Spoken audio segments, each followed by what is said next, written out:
So I have 4 rods in the Lou Signature series that really fit some of my favorite techniques. And when they came to me and said, hey, we can design these, I knew exactly what I wanted to do as far as making the right handle lengths to the right actions and the right components to make this a really great series of rods. So first and foremost, I have a jerkbait rod. You know, this is a 610 medium heavy action. You know, it comes with a wind grip, so it's super comfortable when you're jerking that jerkbait. The handle length is designed so it's not catching you in the chest or in the stomach, and it's just really that perfect taper to it. So it's got an extra fast tip and allows you to throw a jerkbait a long ways, but more importantly, when you pop that rod, it really makes that jerkbait jump. Just great feeling rod. It's the perfect action, the perfect length, and to me, it's the ultimate jerkbait rod. The second rod in the series is a topwater rod. If you're throwing topwaters, especially smaller finesse topwaters like the KVD Splash, you gotta have something that has a softer tip. So this is a 7-foot medium action rod. It just allows me to throw these smaller to mid-sized topwaters really well. If I want to skip it underneath a bush or a boat dock, I've got the ability to do that with that softer tip to it.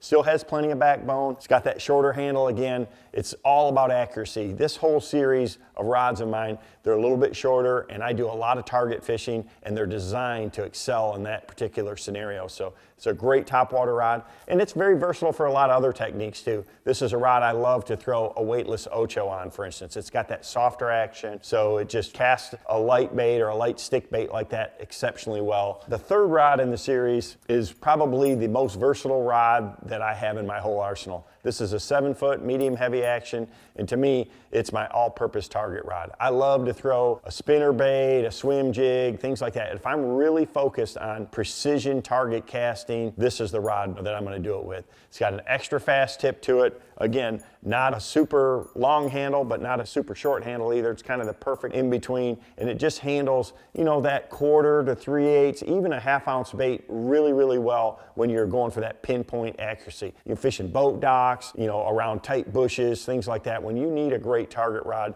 this will do it. I can throw a big topwater on it. It's probably the most versatile rod that I have in my boat, but it is one that I love to throw a spinnerbait. That's why you see I got one tied on. The last rod in the series is my Signature Series cranking rod. You know, I have a whole KVD series of cranking rods that, you know, really go top to bottom from everything shallow to deep. We added one in the Signature Series line, again, with the wind grips. It just gives you great comfort and feel. It's a composite rod, 7-foot, medium action. It's got a lot of backbone down in here and that soft tapering tip. Perfect for square bills, for red-eye shads, you know, all those mid-sized crankbaits. Really good target rod. Again, it's only 7 foot in length, so I can be very accurate, you know, boat docks and laydowns, cracks and rocks and things like that, bluff banks. I can make a real accurate cast, but I also still have a lot of power and control if I want to throw this red-eye shad in a grass bed offshore. So it's a very good all-purpose, all-around cranking rod, and it just fits the system really well. So, you know, the Lou Signature Series is just an unbelievable lineup of rods. Each of these pros that are out there, we all have our specialists. We all have our strengths, and this whole series is probably the one lineup that you could go top to bottom and fish any technique and do it at a really high level. They're exceptionally well made. They have all the features. They have the components. They're great rods.